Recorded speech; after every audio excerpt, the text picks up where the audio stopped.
हमारे साथीगण हैं, उन सभी लोगों को मेरा नमस्कार, मैं अभिवादन करता हूँ। मेरे साथ साथ जो जितने भी अलग अलग विभिन्न कंपनियों से प्रेरित जितने भी हमारे साथी हैं, मैं आप सभी लोगों का हार्दिक अभिनंदन करता हूँ। और मदन लाल जी की जो एक कोशिश हुई है लोगों को एकजुट करने की, एक बैनर बनाने की, एक शक्ति बनाने की, तो मैं उसका पुरजोर समर्थन करता हूं। और अपनी बात करने से पहले मैं चाहूंगा कि एक बार ये जो प्रयास जो हो रहा है लोगों के भुगतान के लिए, और जो मदन लाल जी ने जो सराहनीय प्रयास किया है, इसके लिए एक बार मदन लाल जी के लिए जोरदार ताली हम लोग करते हैं। बहुत बहुत धन्यवाद। मैं सब थोड़ा सा ज्यादा समय लेना चाहूंगा क्योंकि मैं समृद्ध जीवन में कार्यरत था। पहले समृद्ध जीवन में मैं एज ए कस्टमर बना, एज ए डिपॉजिटर बना। मैंने अपना पैसा जमा किया, मैंने मेरी मदर का पैसा जमा किया। मेरी मदर रिटायर कर गई थी तो रिटायरमेंट का भी पैसा मैंने उसमें जमा किया, क्योंकि जमा करवाने वाले जो थे मेरे परमिट थे, तो मेरा उन पर पूरा भरोसा था और विश्वास भी था। कंपनी का जब मेरा साथ जो आदान प्रदान होना शुरू हुआ, जिस तरीके से आदान प्रदान किया, तो मैं निश्चित रूप से मैं बहुत प्रभावित हुआ। और प्रभावित होने के बाद मुझे लगा यदि कंपनी का इस तरीके का काम है अलग अलग जगह पे, देखिए मैं अपनी बात कर रहा हूँ कि मैं से प्रेरित हूँ। तो समृद्ध जीवन का जो बिजनेस का जो कल्चर था वो ग्रामीण क्षेत्रों का बिजनेस था, एनिमल हस्बेंड्री का वो काम करते थे। और हमारे बिहार में दलसिंह सराय में भी उन्होंने अपना एक प्रोजेक्ट तकनीकों सेवा दिशा में प्रोजेक्ट डाला था, जहाँ पर भैंस पालन, बकरी पालन वगैरह सारी चीजें होती थी। दूध का प्रोसेसिंग यूनिट भी वहाँ पर चल पड़ा था। तो हमें लगा कि नहीं, कंपनी स्टेबल कंपनी है, अच्छी कंपनी है। और इसके जो डायरेक्टर कह लीजिए, इनके जो प्रमोटर कह लीजिए, महेश किशन मोतवार, जो आज के डेट में सरकारी मेहमान बनकर के उड़ीसा जेल में पड़े हुए हैं। तो इस तरीके से ये चीजें हुई तो मैं थोड़ा सा प्रभावित हो गया। शुरुआती समय की बात करता हूँ, तो प्रभावित होने के बाद मैंने अपने कुछ जान पहचान के लोगों को कहा कि भाई हमने हमारा यहाँ पर किया है, ये बहुत अच्छी संस्था है। और सबसे अच्छी बात क्या है कि ये जो संस्था है ये किसानों के लिए काम करती है, लोगों के लिए काम करती है, एनिमल हस्बेंड्री के लिए काम कर रही है, और इसमें बहुत अच्छा चीज है। तो मेरे माध्यम से बहुत सारे लोगों ने इसमें काम करना शुरू किया। 2015 में कुछ ऐसा चीज हुआ, कुछ ऐसी बात हुई, कंप्यूटर लेवल कंपनी पूना की थी, पूना में था, वहाँ पर कुछ ऐसी चीजें हुई, वो हम लोगों को नहीं पता क्योंकि हम लोग बिहार दरभंगा से थे। कंपनी बंद हो गई। कंपनी बंद हो जाने के बाद पहले कंपनी बंद नहीं, पहले तो कुछ ऐसी चीजें हुई जो उनको पुलिस उठा के ले गई।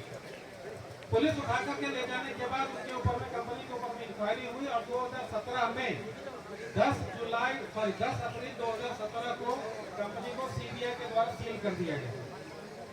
देखिए कंपनी चल रही, कंपनी में हमने पैसा डाला, हम पीड़ित हुए, कंपनी चल रही है, बंद हो गई, चेयरमैन जेल में है, ये लगभग सभी की कहानी है। सर समस्या तो हो गई, समाधान पे कोई बात नहीं कर रहा।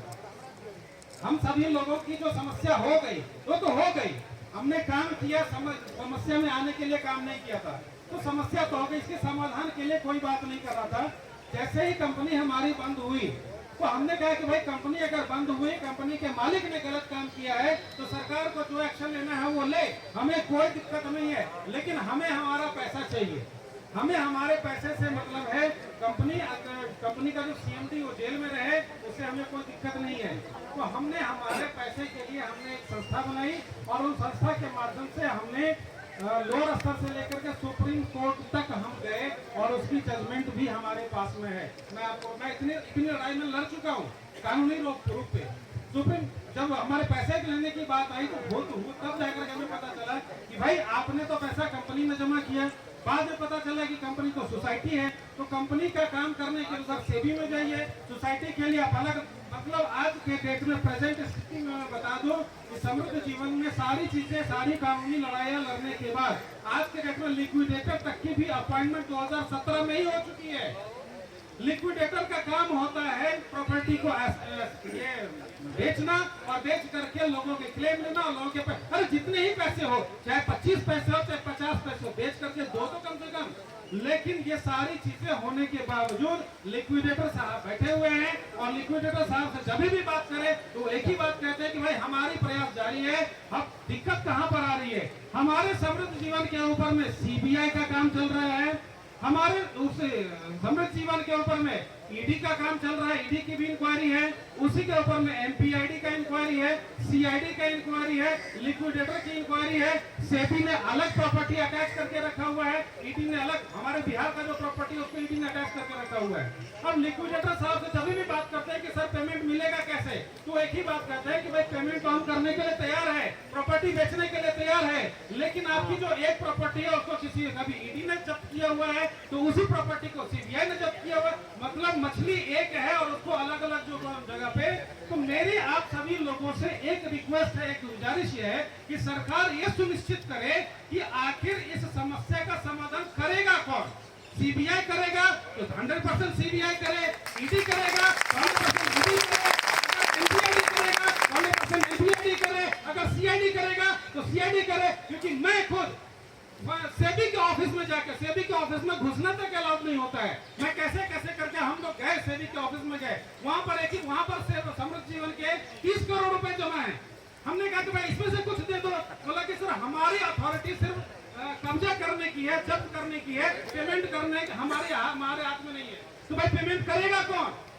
समस्या ये है, समाधान देगा कौन? मेरा एक ही प्रश्न है कि भाई सब कुछ बंद हो गया, सारी चीजें हो गई, समस्या देगा कौन? हम वहां पे जाते।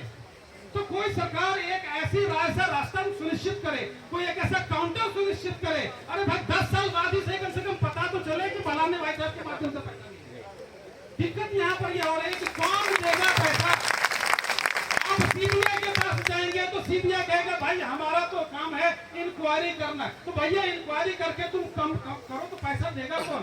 तो आज के डेट में हमारे लिक्विडेटर महोदय होते हैं, वो ऑलरेडी मजिस्ट्रेट का अथॉरिटी लेकर के बैठते हैं, लेकिन दिक्कत यह है कि वो प्रॉपर्टी बेच नहीं सकते, क्योंकि उनको जैसे ही प्रॉपर्टी बेचने के लिए जाते हैं तो हमारे बिहार में जो कंपनी की प्रॉपर्टी है उस प्रॉपर्टी पे ईडी ने अपना झंडा लगा दिया। तो भाई ईडी हमारा पैसा दे दे। तो समस्या इसी जगह पर आ रही है और इसी वजह से हम कभी इस ऑफिस में, कभी उस ऑफिस में, कभी उस ऑफिस में भटकते, जबकि सुप्रीम कोर्ट का ऑर्डर भी है हमारे पास। अब उसके ऊपर हम कौन सी सरकार की बात करें? सुप्रीम कोर्ट ने दिया था, निर्देश दिया हुआ है सेबी को कि भाई आप इन सब चीजों को जितने जल्दी हो 3 महीने में कीजिए। यहाँ से 4 साल पहले का ऑर्डर है, 3 महीनों से तब तक किया। तो मैं आप सभी लोगों से हाथ जोड़ करके यही विनती करता हूँ और मदन लाल जी से मैं यही विनती करता हूँ, मैं रिक्वेस्ट करता हूँ कि सरकार के तरफ से कोई तो एक ऐसी चीज पहल सुनिश्चित हो जहाँ के माध्यम से लोगों का पैसा मिल सके और जहाँ पर हम अपनी बात रख सकें और ये सुनिश्चित हो सके कि भाई इस जगह से पैसा मिलेगा। नहीं तो इस तरीके से हम तब तक लड़ते रहेंगे। आज निश्चित रूप से इतने सारे लोग आए हैं, कल इसमें से कई सारे लोग, बहुत सारी कहानियां हो गई है कि लोग मर गए, पैसे नहीं मिले उनके। ऐसी गोल्डन फॉरेस्ट, उसका एमडी मर गया, उसके बहन जी बैठ जाइए, बहन जी बैठ जाइए, बहन जी बैठ जाइए। इसको इस लेवल पर लेकर के जाए, शांति रूप से हमें समाधान चाहिए। मेरी माता रिटायर कर चुकी है, उसके रिटायरमेंट का पैसा चाहिए, हमारा पैसा चाहिए, आपका पैसा चाहिए, लेकिन पैसा देगा कौन? क्वेश्चन एक है, पैसा देगा कौन? ऐसी कौन सी संस्था है जो पैसा देगा? या तो सरकार को एक कमेटी बनाए जिसमें हर एक डिपार्टमेंट के लोगों को रखे, सीबीआई को रखे, सीआईडी को रखे, जो भी है रिपोर्ट लेकर के कोई तो एक संस्था सुनिश्चित करे जहाँ से लोगों के पैसे देने का रास्ता निकल सके। मैं अपनी बात यही कर सकता हूँ, इतनी बातें कहकर मैं अपनी वाणी को विराम देता हूँ और इससे संबंधित जो भी बातें मैंने आपसे कही है, इन सभी के पेपर डॉक्यूमेंट मेरे पास में है। यदि मदन लाल जी चाहेंगे तो मैं उनको सारे पेपर डॉक्यूमेंट्स में उनको दे सकता हूँ, क्योंकि मैं दिल्ली, बॉम्बे सभी जगह पे सारे कोर्ट कचहरी, सारे कानूनी कार्रवाई करके हम बैठे हुए हैं। तो अपनी बातें को यहीं पे मैं विराम देता हूँ। बहुत बहुत धन्यवाद।